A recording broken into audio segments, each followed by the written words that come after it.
Merry Christmas, everyone, and thank you.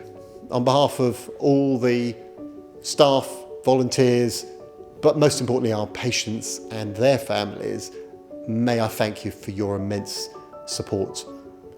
I'll explain a little bit more about what we do in the inpatient unit, that's our intensive care unit. That's where we bring patients in for control of their symptoms, for respite for their family who may be really tired from looking after them, and of course sometimes for the last period of their life. In fact, 50% of our patients who come in do die during their admission, but 50% are improved well enough to be discharged. We require an immense amount of money to keep our services running each year, and 35% of that is given to us as a commissioning contract with the NHS, but 65%, which is a staggering £4.5 million every year, we have to raise from the generous contributions of the public. But before I leave you, I just want to also take this opportunity to help put the inpatient unit in perspective of everything that we offer. If you imagine your local hospital, it has 600 or 700 beds perhaps, and it'll have an intensive care unit with ventilators and really ill patients of say 20 or 30. And our inpatient unit is a bit like our intensive care unit.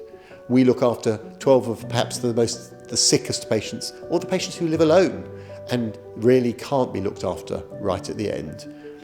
But at the same time as we're looking after up to 12 patients on the inpatient unit, we're looking after approximately, on average, 400 people at home at any one time in their own homes. And we might be doing that by giving them a 24-hour telephone service, by sending in specialist doctors and nurses and physios and complementary therapies.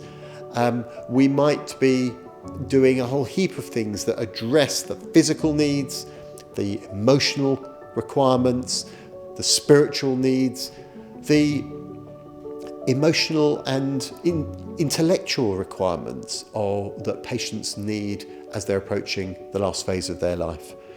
And so I want you to help visualise palliative care as a concept, not an inpatient unit, and to think that palliative care can start much earlier than perhaps you might initially have thought of. It isn't just about the last week of life.